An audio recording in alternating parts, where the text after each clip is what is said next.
Hello friends, welcome to GS exam centre. दोस्तों, आज के इस वीडियो में 67वीं बीपीएससी के लिए प्रथम प्रैक्टिस सेट को कवर करेंगे। यह प्रैक्टिस सेट एडुटेडिया के द्वारा तैयार किया गया है। तो चलिए शुरू करते हैं। आज का पहला प्रश्न है, संविधान के किस अनुच्छेद के तहत राष्ट्रपति को संसद का संयुक्त अधिवेशन बुलाने का अधिकार प्राप्त है? संविधान के किस अनुच्छेद के तहत राष्ट्रपति को संसद का संयुक्त अधिवेशन बुलाने का अधिकार प्राप्त है? तो राइट आंसर हो जाएगा ऑप्शन बी, अनुच्छेद 108। यदि संसद के दोनों सदनों के बीच धन विधेयक को छोड़कर किसी विधेयक को पारित कराने को लेकर गतिरोध उत्पन्न हो गया हो तो राष्ट्रपति संविधान के अनुच्छेद 108 के तहत संसद के दोनों सदनों की संयुक्त बैठक बुलाते हैं और इस बैठक की अध्यक्षता जो है वह लोकसभा अध्यक्ष के द्वारा ही किया जाता है। अभी तक आपको बता दें कि ऐसा 3 बार जो है संसद की संयुक्त अधिवेशन की बैठक करा करके विधेयक को पारित किया जा चुका है। नेक्स्ट है क्वेश्चन नंबर 2। निम्नलिखित में से कौन भारत के राष्ट्रपति के चुनाव में निर्वाचक मंडल के सदस्य नहीं होते हैं? इनमें से आपको बताना है कि भारत के राष्ट्रपति के चुनाव में निर्वाचक मंडल के सदस्य नहीं होते हैं। तो राइट आंसर हो जाएगा ऑप्शन डी, राज्य विधान परिषद के निर्वाचित सदस्य। ऑप्शन डी जो है इसका राइट आंसर हो जाएगा। यानी कि भारत के राष्ट्रपति के चुनाव में निर्वाचक मंडल के सदस्य जो हैं राज्य विधान परिषद के निर्वाचित सदस्य नहीं होते हैं। यहाँ पे ऑप्शन डी इसका राइट आंसर हो जाएगा। संविधान के अनुच्छेद 54 के अनुसार भारत के राष्ट्रपति का निर्वाचन अप्रत्यक्ष पद्धति के द्वारा अर्थात अनुपातिक प्रतिनिधित्व पद्धति के अनुसार एकल संक्रमणीय मत के माध्यम से संसद के दोनों सदनों के निर्वाचित सदस्यों तथा विधान सभाओं के निर्वाचित सदस्यों के द्वारा संपन्न होता है। नेक्स्ट है क्वेश्चन नंबर 3। नीति निर्देशक तत्व के संबंध में कौन सा कथन गलत है? आपको चुनना है। तो यहाँ पर राइट आंसर हो जाएगा ऑप्शन डी, नीति निर्देशक तत्व जो है इनको लागू करने के लिए न्यायालय में ले जाया जा सकता है। यह कथन जो है गलत है। इनको लागू करने के लिए न्यायालय में नहीं ले जाया जा सकता है। भारतीय संविधान के अनुच्छेद 36 से 51 में राज्य के नीति निर्देशक तत्व का उल्लेख किया गया है। अनुच्छेद 36 से लेकर अनुच्छेद 51 के बीच। इसे आयरलैंड के संविधान से लिया गया है। यह कल्याणकारी राज्य की स्थापना करता है तथा यह देश के शासन में मूलभूत है। नीति निर्देशक तत्व न्यायालय में वाद योग्य नहीं है, इसलिए जो है इसको न्यायालय में नहीं ले जाया जा सकता। नेक्स्ट है क्वेश्चन नंबर 4। किस समिति ने पंचायतों को आर्थिक रूप से आत्मनिर्भर बनाने की सिफारिश की थी? आपको बताना है इनमें से कौन सी समिति के द्वारा पंचायतों को आर्थिक रूप से आत्मनिर्भर बनाने की सिफारिश की गई थी? तो राइट आंसर हो जाएगा एल.एम. सिंघवी समिति, यानी कि ऑप्शन सी। एल.एम. सिंघवी समिति जो है पंचायत को आर्थिक रूप से आत्मनिर्भर बनाने की सिफारिश किया था। नेक्स्ट है क्वेश्चन नंबर 5। किस संविधान संशोधन के द्वारा मौलिक कर्तव्यों को संविधान में जोड़ा गया था? किस संविधान संशोधन के द्वारा मौलिक कर्तव्य को संविधान में जोड़ा गया? तो राइट आंसर हो जाएगा ऑप्शन सी, यानी कि 42वें संविधान संशोधन के द्वारा। 42वें संविधान संशोधन के द्वारा जो है स्वर्ण सिंह समिति के सिफारिश पर 1976 ईस्वी में नागरिकों के लिए 10 मूल कर्तव्यों को संविधान में जोड़ा गया था, जो भाग 4 के क के अनुच्छेद 51 के क में स्थित है। नेक्स्ट है क्वेश्चन नंबर 6। संविधान के भाग 12 में किससे संबंधित प्रावधान किया गया है? संविधान के भाग 12 में इनमें से किससे संबंधित प्रावधान किया गया है? तो राइट आंसर हो जाएगा ऑप्शन ए, केंद्र व राज्यों के मध्य वित्त का बंटवारा।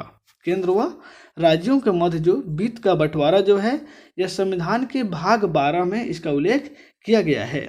केंद्र और राज्यों के बीच वित्तीय उपबंधों का विस्तृत ब्यौरा जो है भाग 12 में शामिल अनुच्छेद 268 से लेकर अनुच्छेद 300 के ए में तक दिया गया है। नेक्स्ट है क्वेश्चन नंबर 7। संविधान का कौन सा अनुच्छेद संसद को विधि निर्माण की शक्ति प्रदान करता है? संविधान का कौन सा अनुच्छेद जो है वह संसद को विधि निर्माण का शक्ति प्रदान करता है? तो राइट आंसर हो जाएगा ऑप्शन डी, अनुच्छेद 253। अनुच्छेद 253 जो है वह संसद को विधि निर्माण का शक्ति प्रदान करता है। संसद को किसी अन्य देश या देशों के साथ की गई किसी संधि, करार अथवा किसी अंतर्राष्ट्रीय सम्मेलन या अन्य निकाय में किए गए विनिमय विनिश्चय के कार्यान्वयन के लिए भारत के संपूर्ण राज्य क्षेत्र या उसके किसी भाग के लिए कोई विधि बनाने की शक्ति प्राप्त है। नेक्स्ट है क्वेश्चन नंबर 8। केशव नंद भारती बनाम केरल राज्य वाद 1973 में दिए गए किस निर्णय को सर्वोच्च न्यायालय के सबसे महत्वपूर्ण निर्णयों में से एक माना जाता है? केशव नंद भारती बनाम केरल राज्य जो 1973 में यह निर्णय लिया गया था। तो राइट आंसर हो जाएगा ऑप्शन सी, संविधान की आधारभूत संरचना का सिद्धांत। संविधान की आधारभूत संरचना के सिद्धांत के लिए जो है केशवानंद भारती बनाम केरल राज्य के द्वारा लिए गए 1973 में यह फैसला जो है सर्वोच्च न्यायालय के लिए महत्वपूर्ण निर्णयों में से एक माना जाता है। नेक्स्ट है क्वेश्चन नंबर 9। संविधान के भाग 17 में संघ के शासकीय प्रयोजनों के लिए प्रयोग होने वाले अंकों का वर्णन है। यह निम्नलिखित में से कौन सा है?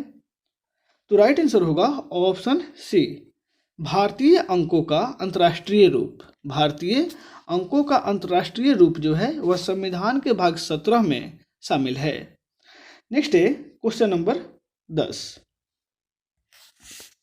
1966 ईस्वी में गठित प्रशासनिक सुधार आयोग के अध्यक्ष कौन थे? 1966 ईस्वी में गठित प्रशासनिक सुधार आयोग के अध्यक्ष। तो राइट आंसर हो जाएगा ऑप्शन डी, मोरारजी देसाई। मोरारजी देसाई जो है 1966 ईस्वी में गठित प्रशासनिक सुधार आयोग के अध्यक्ष थे। नेक्स्ट है क्वेश्चन नंबर 11। राज्यपाल के संबंध में गलत कथन को चुनिए। राज्यपाल के संबंध में इसमें से कौन सा कथन गलत है, इसको आपको चुनना है। तो राइट आंसर हो जाएगा ऑप्शन सी, 2 और 3। इसका अर्थ है वेतन भारत की संचित निधि से दिया जाता है। यह जो है गलत ऑप्शन है। ऑप्शन 2 जो है यह भी गलत है और ऑप्शन 3 भी गलत है। जो पेंशन राज्य की संचित निधि से दिया जाता है, यानी कि राज्यपाल को वेतन जो है वह संचित निधि से दिया जाता है, यह गलत है। और पेंशन राज्य की संचित निधि से दिया जाता है, यह भी गलत है। क्योंकि राज्यपाल को वेतन राज्य की संचित निधि व पेंशन भारत की संचित निधि से दिया जाता है। ध्यान रखिएगा, राज्यपाल को राज्य की संचित निधि से उसका वेतन दिया जाता है और पेंशन जो है वह भारत की संचित निधि से दिया जाता है। नेक्स्ट है क्वेश्चन नंबर 12। आर्थिक आधार पर आरक्षण को किस संविधान संशोधन के द्वारा स्वीकार किया गया था? आर्थिक आधार पर आरक्षण को किस संविधान संशोधन के द्वारा स्वीकार किया गया? तो राइट आंसर हो जाएगा ऑप्शन सी, 103वें यानी कि 103वें संविधान संशोधन के द्वारा आर्थिक आधार पर आरक्षण को स्वीकार किया गया था। संविधान के 103वें संशोधन के द्वारा आर्थिक आधार पर आरक्षण को स्वीकार किया गया। 12 जनवरी 2019 को राष्ट्रपति रामनाथ कोविंद ने 103वें संविधान संशोधन अधिनियम 2019 को सहमति प्रदान किया था। ध्यान रखिएगा, 12 जनवरी 2019 को। नेक्स्ट है क्वेश्चन नंबर 13। किस शासक को उसके सिक्के पर बिना लिए हुए अंकित किया गया है? किस शासक को उसके सिक्के पर बिना लिए हुए अंकित किया गया है? तो राइट आंसर हो जाएगा ऑप्शन ए, समुद्रगुप्त। समुद्रगुप्त को जो है उनके सिक्के पर बिना लिए हुए अंकित किया गया है। ध्यान रखिएगा, समुद्रगुप्त की गरुड़ अंकित मुद्रा पर उसे बिना वादन करते हुए दर्शाया गया है, गरुड़ अंकित मुद्रा पर। नेक्स्ट है क्वेश्चन नंबर 14। वैदिक काल में आजीवन अविवाहित रहने वाली कन्याओं को निम्नलिखित में से क्या कहा जाता था? वैदिक काल में, तो वैदिक काल में जो है अविवाहित रहने वाली कन्याओं को अमाजु कहा जाता था, यानी कि ऑप्शन बी इसका राइट आंसर हो जाएगा। वैदिक काल का सेशन रहा है 1500 ईसा पूर्व से लेकर 600 ईसा पूर्व के बीच। नेक्स्ट है क्वेश्चन नंबर 15। ताम्रपाषाणिक स्थलों में अनाज का सबसे बड़ा साक्ष्य किस स्थल से प्राप्त हुआ है? ताम्रपाषाणिक स्थलों में, तो यहाँ पे राइट आंसर हो जाएगा नौदा टोली। ताम्रपाषाणिक स्थलों में अनाज का सबसे बड़ा साक्ष्य जो है वह नौदा टोली से मिला हुआ है। नौदा टोली जो नर्मदा नदी के किनारे स्थित है। ध्यान रखिएगा, नर्मदा नदी के किनारे नौदा टोली स्थित है। नेक्स्ट है क्वेश्चन नंबर 16। 14वीं सदी पूर्व का बोगाज कोई अभिलेख कहाँ से प्राप्त हुई है? 14वीं सदी पूर्व का बोगाज कोई अभिलेख, यह कहाँ से प्राप्त हुआ है? तो यहाँ पे राइट आंसर होगा ऑप्शन ए, एशिया माइनर से। एशिया माइनर से जो है बोगाज कोई अभिलेख प्राप्त हुआ है। नेक्स्ट है क्वेश्चन नंबर 17। निम्नलिखित में से किस शासक ने संपूर्ण श्रीलंका पर विजय प्राप्त किया था?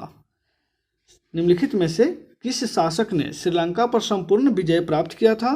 तो वह हो जाएगा राजेंद्र प्रथम। ऑप्शन बी इसका राइट आंसर हो जाएगा। राजेंद्र प्रथम जो है श्रीलंका पर संपूर्ण विजय प्राप्त किया था। चोल वंश की स्थापना जो है 9वीं शताब्दी में विजयालय ने किया था और राजेंद्र प्रथम जो है चोल वंश के ही शासक रहे हैं। नेक्स्ट है क्वेश्चन नंबर 18। भारत छोड़ो आंदोलन के संबंध में निम्नलिखित में से कौन सा कथन सही नहीं है? आपको बताना है भारत छोड़ो आंदोलन के संबंध में निम्नलिखित में से कौन सा कथन सही नहीं है। तो यहाँ पर राइट आंसर हो जाएगा ऑप्शन ई, उपयुक्त में से कोई नहीं या इनमें से एक से अधिक। क्योंकि यहाँ पे जो है कथन सी और डी दोनों गलत है, क्योंकि ब्रिटिश हुकूमत के द्वारा ऑपरेशन 10 आवर चलाया गया था। यह कथन जो है बिल्कुल गलत है। Hindu Mahasabha, Communist Party of India, Muslim League ने आंदोलन का समर्थन किया था, यह भी गलत है। क्योंकि उस समय जो है हिंदू सभा की स्थापना भी नहीं हुई थी, कम्युनिस्ट पार्टी ऑफ इंडिया का भी स्थापना नहीं हुआ था और मुस्लिम लीग ने भी आंदोलन का समर्थन नहीं किया था। इस तरह से ये दोनों कथन जो है गलत है। ब्रिटिश हुकूमत के द्वारा ऑपरेशन 0 आवर चलाया गया था। ब्रिटिश हुकूमत के द्वारा ऑपरेशन 0 आवर चलाया गया था, न कि ऑपरेशन 10 आवर। ध्यान रखिएगा, यहाँ पे ब्रिटिश हुकूमत के द्वारा ऑपरेशन 0 आवर चलाया गया था, जिसके तहत गांधी जी को गिरफ्तार करके आगम खां पैलेस पूना में रखा गया था। Hindu Mahasabha, Muslim League, Communist Party of India, Unionist Party of Punjab इत्यादि आंदोलनों को समर्थन नहीं किया था, इसलिए यह भी जो है गलत है। ऑप्शन डी भी गलत है। नेक्स्ट है क्वेश्चन नंबर 19। न्याय दर्शन के प्रवर्तक निम्नलिखित में से कौन है? न्याय दर्शन के प्रवर्तक, तो यहाँ पर राइट आंसर हो जाएगा न्याय दर्शन के प्रवर्तक गौतम थे। गौतम बुद्ध।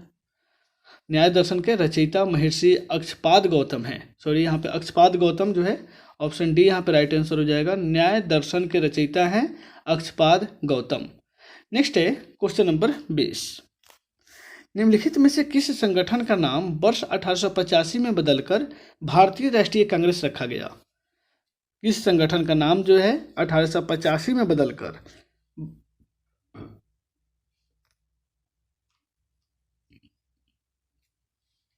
भारतीय राष्ट्रीय कांग्रेस रखा गया? तो यहाँ पर राइट आंसर हो जाएगा ऑप्शन ए, भारतीय राष्ट्रीय संघ का नाम बदलकर भारतीय राष्ट्रीय कांग्रेस रखा गया 1885 ईस्वी में। वह भी A.O. ह्यूम के अध्यक्षता के रूप में जो है भारतीय राष्ट्रीय कांग्रेस की स्थापना हुई है 28 दिसंबर 1885 को। नेक्स्ट है क्वेश्चन नंबर 21। सुभाष चंद्र बोस के बारे में निम्नलिखित में से कौन सा कथन गलत है, उसका चयन करना है। सुभाष चंद्र बोस के बारे में इनमें से कौन सा कथन गलत है? तो यहाँ पे राइट आंसर हो जाएगा ऑप्शन बी, जापान की सहायता से द फ्री इंडिया सेंटर का गठन। ये जो है सुभाष चंद्र बोस के द्वारा यह कथन गलत है। उनके संदर्भ में 1938 एवं 1939 में कांग्रेस के अध्यक्ष बने थे, यह राइट है। 31 अक्टूबर 1943 को सिंगापुर में आज़ाद हिंद सरकार का गठन किया था, यह भी राइट है। उसने तुम मुझे खून दो मैं तुझे आज़ादी दूंगा यह नारा दिया था, यह भी कथन राइट है। नेक्स्ट है क्वेश्चन नंबर 22। मसस्त जागीर की शुरुआत किस मुगल शासक ने किया था? मसस्त जागीर की शुरुआत किस मुगल शासक के द्वारा किया गया था? तो यहाँ पे राइट आंसर होगा ऑप्शन सी, औरंगजेब के द्वारा। औरंगजेब ने मसस्त या मसर्त जागीर की शुरुआत किया था। औरंगजेब के द्वारा ये जो है मसर्त या मसस्त इसका नाम है, जिसकी शुरुआत जो है औरंगजेब ने किया था। नेक्स्ट है क्वेश्चन नंबर 23। इब्न बतूता किस सुल्तान के शासनकाल में भारत आया था? इब्न बतूता, तो राइट आंसर हो जाएगा ऑप्शन बी, मोहम्मद बिन तुगलक के शासनकाल में इब्न बतूता जो है भारत आया था। यह इब्न बतूता मोहम्मद बिन तुगलक के शासनकाल में 1333 ईस्वी में भारत आया था। वह भारत में 1333 से 1342 ईस्वी तक रहा था। उसकी यात्रा वृत्तांत जो है किताब उल रहला, उसका यात्रा वृत्तांत का नाम है किताब उल रहला, जिसमें सल्तनत काल में डाक व्यवस्था का विवरण दिया गया है। नेक्स्ट है क्वेश्चन नंबर 24। दिल्ली षड्यंत्र केस के नाम से प्रसिद्ध लॉर्ड हार्डिंग पर बम हमले में किसे फांसी दी गई थी? दिल्ली षड्यंत्र केस के नाम से लॉर्ड हार्डिंग पर बम फेंकने के आरोप में जो है किनको फांसी दी गई थी? तो यहाँ पे राइट आंसर हो जाएगा उपयुक्त में से कोई नहीं या उपयुक्त में से एक से अधिक, यानी कि ऑप्शन ए इसका राइट आंसर हो जाएगा।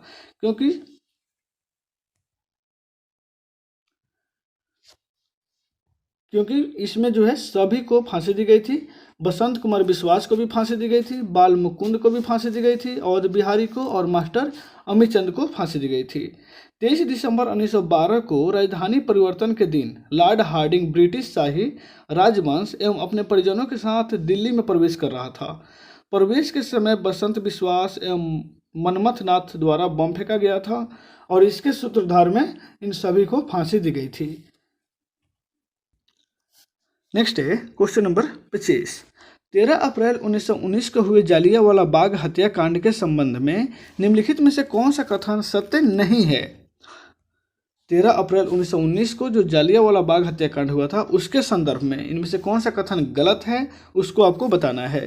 तो राइट आंसर हो जाएगा ऑप्शन डी, जनरल डायर को भारत सरकार में पदोन्नति दी गई थी। यह कथन जो है बिल्कुल गलत है।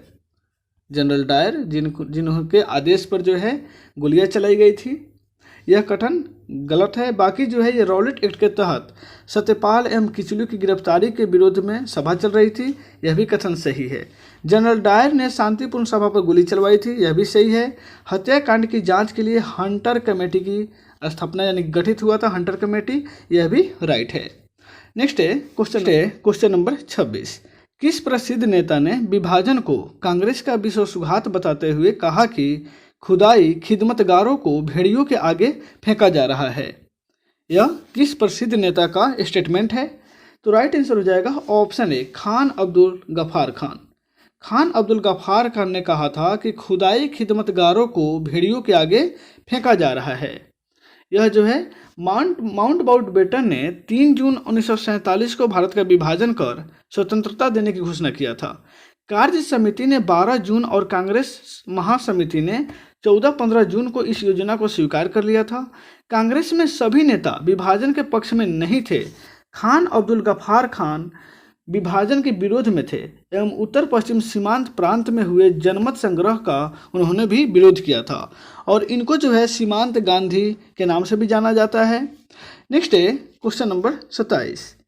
विजयनगर साम्राज्य में 58 से क्या अभिप्राय था? 58 यहाँ पे जो है विजयनगर साम्राज्य से संबंधित है। 58 से क्या अभिप्राय है? तो राइट आंसर हो जाएगा ऑप्शन ए, 58 जो है वह राजस्व विभाग का नाम है, राजस्व विभाग है से संबंधित है 58 और इसका अर्थ होता है कि कुल उपज का 1/6 भाग जो है कर देना था, कर।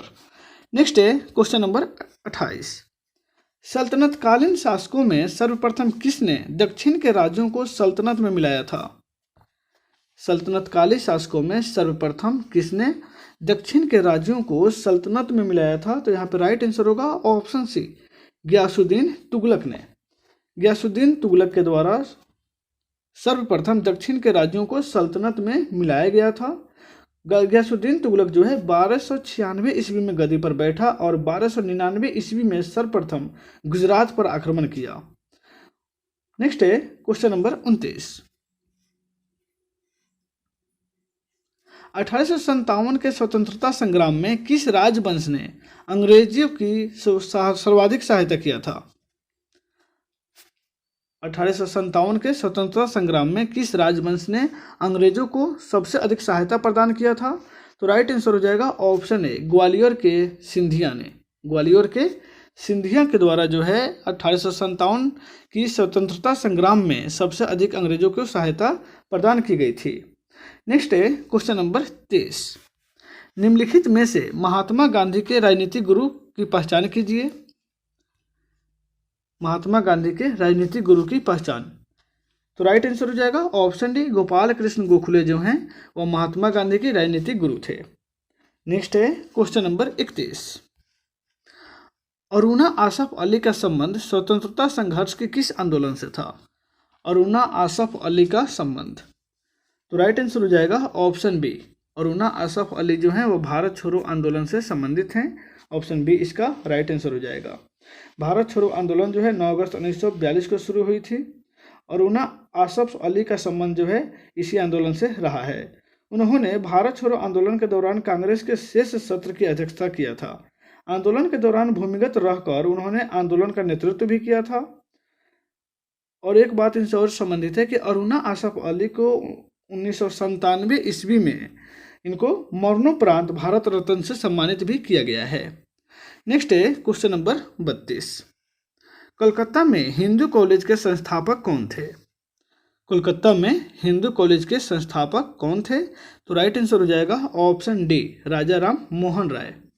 राजा राम मोहन राय के द्वारा कोलकाता में हिंदू कॉलेज की स्थापना किया गया था। डेविड हेयर एवं एलेक्जेंडर डफ के साथ मिलकर यह स्थापना की गई थी। हिंदू कॉलेज की स्थापना 1817 ईस्वी में की गई थी और 1855 ईस्वी में जो है इसका नाम प्रेसिडेंसी कॉलेज कर दिया गया था। ध्यान रखेंगे 1855 में प्रेसिडेंसी कॉलेज इसका नाम कर दिया गया था, जिसका 1817 ईस्वी में हिंदू कॉलेज के नाम से स्थापना हुई थी। नेक्स्ट है क्वेश्चन नंबर 33। मित्र मेला संघ की स्थापना निम्नलिखित में से किसने की थी? मित्र मेला संघ की स्थापना, तो राइट आंसर हो जाएगा ऑप्शन ए, विनायक दामोदर सावरकर यानी कि बीडी सावरकर। बीडी सावरकर ने 1899 ईस्वी में नासिक में मित्र मेला की स्थापना किया था, नासिक में। नेक्स्ट है क्वेश्चन नंबर 34। असहयोग आंदोलन के दौरान विदेशी कपड़ों को जलाने को एक निष्ठुर बर्बादी किसने घोषित किया था? असहयोग आंदोलन के दौरान विदेशी कपड़ों को जलाने को एक निष्ठुर बर्बादी, यह जो है किसने घोषित किया था? तो यह जो है रविंद्रनाथ टैगोर के द्वारा घोषित किया गया था, यानी कि ऑप्शन सी इसका राइट आंसर हो जाएगा। नेक्स्ट है क्वेश्चन नंबर 35। किसने अहमदाबाद टेक्सटाइल लेबर एसोसिएशन की स्थापना किया था? Ahmedabad textile labour association, right answer होगा ऑप्शन ए, महात्मा गांधी के द्वारा। महात्मा गांधी के द्वारा 1918 ईस्वी में अहमदाबाद टेक्सटाइल लेबर एसोसिएशन की स्थापना की गई थी। गांधी जी ने अहमदाबाद मिल मजदूरों की हड़ताल का नेतृत्व भी किया था। श्रमिक आंदोलनों के नेतृत्व प्रदान करने के लिए एटक की स्थापना 31 अक्टूबर 1920 को हुई। नेक्स्ट है क्वेश्चन नंबर 36। द्वितीय गोलमेज सम्मेलन में कांग्रेस का प्रतिनिधित्व किसने किया था? द्वितीय गोलमेज सम्मेलन में कांग्रेस का प्रतिनिधित्व किसने किया था? तो राइट आंसर हो जाएगा ऑप्शन सी, महात्मा गांधी। द्वितीय गोलमेज सम्मेलन जो 1931 में संपन्न हुआ था, 1931 में, जिसमें कांग्रेस के एकमात्र प्रतिनिधि के रूप में महात्मा गांधी शामिल हुए थे। नेक्स्ट है क्वेश्चन नंबर 37। सुभाष चंद्र बोस को देश नायक कहकर किसने संबोधित किया था? सुभाष चंद्र बोस को देश नायक कहकर, तो राइट आंसर हो जाएगा ऑप्शन बी, रविंद्रनाथ टैगोर ने कहा था। सुभाष चंद्र बोस को देश नायक की उपाधि जो है रविंद्रनाथ टैगोर ने दिया है। नेक्स्ट है क्वेश्चन नंबर 38। टीपू सुल्तान तथा अंग्रेजों के मध्य अंतिम युद्ध कब लड़ा गया था? टीपू सुल्तान तथा अंग्रेजों के मध्य अंतिम युद्ध कब लड़ा गया था? तो राइट आंसर हो जाएगा ऑप्शन डी, 1799 ईस्वी में। टीपू सुल्तान चतुर्थ आंग्ल मैसूर युद्ध 1799 के दौरान अंग्रेजों से लड़ते हुए मारा गया। वह खुद को नागरिक टीपू भी कहा करता था। नेक्स्ट है क्वेश्चन नंबर 39। निम्नलिखित ब्रिटिश प्रधानमंत्रियों में से किसने भारत में क्रिप्स मिशन भेजा था? राइट आंसर हो जाएगा option C, Winston Churchill. Winston Churchill के द्वारा जो है भारत में क्रिप्स मिशन भेजा गया था 1942 ईस्वी में। विंस्टन चर्चिल को नोबेल पुरस्कार से भी सम्मानित किया गया था। नेक्स्ट है क्वेश्चन नंबर 40। महात्मा गांधी और लॉर्ड इरविन के मध्य समझौता कब संपन्न हुआ था? महात्मा गांधी और लॉर्ड इरविन के मध्य समझौता कब संपन्न हुआ? तो राइट आंसर होगा ऑप्शन बी, 5 मार्च 1931 को महात्मा गांधी और लॉर्ड इरविन के बीच जो है समझौता संपन्न हुआ था। इस समझौते के तहत हिंसा के आरोपियों को छोड़कर सभी राजनीतिक बंदियों की रिहाई पर सहमति बनी। साथ ही भारतीयों को समुद्र किनारे नमक बनाने का भी अधिकार प्राप्त हुआ। नेक्स्ट है क्वेश्चन नंबर 41। 1857 के विद्रोह के समय भारत का गवर्नर जनरल कौन था? 1857 के विद्रोह के समय भारत का गवर्नर जनरल तो उस समय था लॉर्ड कैनिंग, यानी कि ऑप्शन डी इसका राइट आंसर हो जाएगा। 1857 के विद्रोह को ब्रिटिश इतिहासकारों ने सिपाही विद्रोह की संज्ञा दी। इस विद्रोह के समय भारत का गवर्नर जनरल लॉर्ड कैनिंग था। विद्रोह के बाद कंपनी शासन की समाप्ति हुई और भारत का शासन महारानी के हाथों में आ गया, जिसे ब्रिटिश संसद चलाने लगी। नेक्स्ट है क्वेश्चन नंबर 42। केंद्रीकृत नियोजन प्रणाली में उत्पादन के साधनों का स्वामित्व, संचालन, प्रबंधन एवं नियंत्रण किसके द्वारा होता है? केंद्रीकृत नियोजन प्रणाली में उत्पादन के साधनों का स्वामित्व, संचालन, प्रबंधन एवं नियंत्रण। तो यहाँ पे राइट आंसर हो जाएगा ऑप्शन ई, इनमें से कोई नहीं या इनमें से एक से अधिक। यहाँ पे पांचवा ऑप्शन हो जाएगा ऑप्शन ई, क्योंकि समाजवादी अर्थव्यवस्था में केंद्रीकृत नियोजन प्रणाली अपनाई जाती है, जिसमें समस्त आर्थिक गतिविधियों पर सरकार या राज्य या केंद्रीय इकाई द्वारा संपादित की जाती है, या तो राज्य के द्वारा या तो केंद्रीय इकाई के द्वारा संपादित किया जाता है। नेक्स्ट है क्वेश्चन नंबर 43। ग्रामीण एवं शहरी क्षेत्रों को संयुक्त कर संपूर्ण देश के लिए कितनी न्यूनतम कैलोरी ऊर्जा प्रति व्यक्ति निर्धारित है? ग्रामीण एवं शहरी क्षेत्रों को संयुक्त करके संपूर्ण देश के लिए बताना है आपको। संपूर्ण देश के लिए औसतन कितनी कैलोरी ऊर्जा जो है प्रतिदिन प्रति व्यक्ति निर्धारित की गई है? तो यहाँ पे राइट आंसर हो जाएगा ऑप्शन सी 2250 कैलोरी। 2250 कैलोरी जो है एक औसतन निकाला गया है कि न्यूनतम ऊर्जा है, न्यूनतम कैलोरी ऊर्जा जो है प्रतिदिन प्रति व्यक्ति के लिए। नेक्स्ट है क्वेश्चन नंबर 44। निम्नलिखित में से इन सूचियों को सही मिलान करना है। यहाँ पे सही मिलान करना है जो आपको दी गई है। केसर जो है इस प्रकार से राइट यहाँ पे आंसर हो जाएगा। केसर जो है वह जम्मू कश्मीर में होती है। केसर सबसे ज़्यादा उत्पादन इसका जम्मू कश्मीर में होती है। और काली मिर्च का उत्पादन जो है मसाले से संबंधित राज्य केरल में होती है। हल्दी का उत्पादन सबसे ज़्यादा आंध्र प्रदेश में होती है। आंध्र प्रदेश में तो जीरा का उत्पादन कहाँ होगा? राजस्थान में। तो इस तरह से ऑप्शन बी इसका राइट आंसर हो जाएगा। 1 का 4, 2 का 3, 3 का 2, 4 का 1। नेक्स्ट है क्वेश्चन नंबर 45। किस कीमत को किसानों के लिए बीमा कीमत की संज्ञा दी जाती है? किस कीमत को किसानों के लिए बीमा कीमत की संज्ञा दी जाती है? तो यहाँ पे राइट आंसर हो जाएगा न्यूनतम समर्थन मूल्य। न्यूनतम समर्थन मूल्य यानी कि minimum support price. Option C इसका राइट आंसर हो जाएगा। नेक्स्ट है क्वेश्चन नंबर 46। राष्ट्रीय कृषि तथा ग्रामीण विकास बैंक की स्थापना किस समिति की अनुशंसा पर की गई है?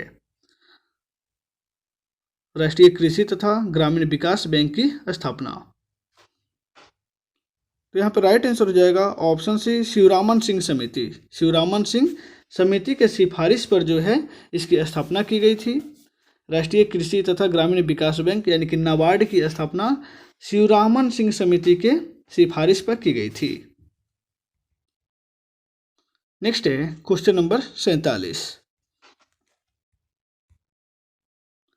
कृषि क्रांति एवं संबंधित क्षेत्र का कौन सा सुमेलित नहीं है? आपको इसमें से बताना है इनमें से कौन सा भाग सुमेलित नहीं है। तो यहाँ पर राइट आंसर हो जाएगा ऑप्शन ई यानी कि उपयुक्त में से कोई नहीं और इनमें से एक से अधिक यानी कि पांचवा ऑप्शन।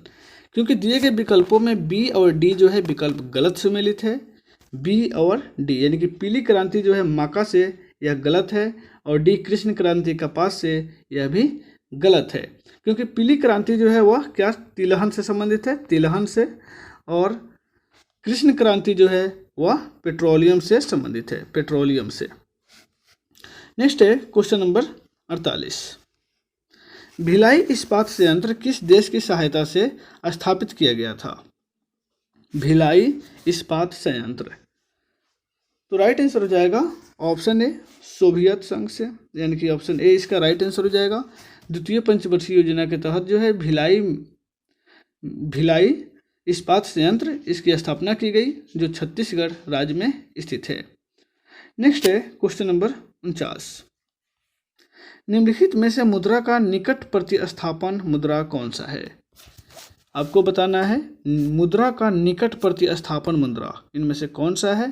तो यहाँ पर राइट आंसर हो जाएगा निकट प्रतिस्थापन मुद्रा बोल रहा है, तो यहाँ पे इनमें से कोई नहीं, यानी कि पांचवा ऑप्शन इसका राइट आंसर हो जाएगा। क्योंकि बॉन्ड जो है वह सरकारी प्रतिभूतियों, ऋण पत्र, बैंकों की कुल जमा राशियाँ, कंपनियों के शेयर इत्यादि मूल्य का संचयन करते हैं, इसलिए ये मुद्रा का निकट प्रतिस्थापन करता है। कौन? बॉन्ड।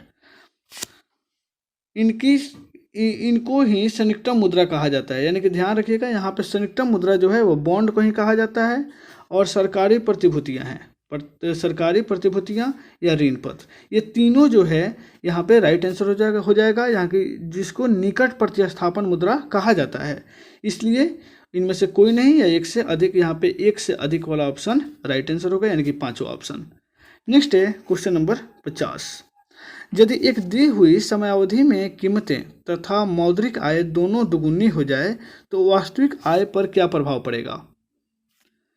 यदि एक दी हुई समयावधि में कीमत तथा मौद्रिक आय दोनों दुगुनी हो जाए तो वास्तविक आय जो है अपरिवर्तित रहेगा। ध्यान रखिएगा, समय अवधि में कीमत और मौद्रिक आय दोनों दुगुनी हो जाती है तो यह जो है अपरिवर्तित रहेगा, क्योंकि कीमत और मौद्रिक आय में समान अनुपात में वृद्धि से क्रय शक्ति पर कोई प्रभाव नहीं पड़ता है, इस कारण वास्तविक आय अपरिवर्तित रहता है।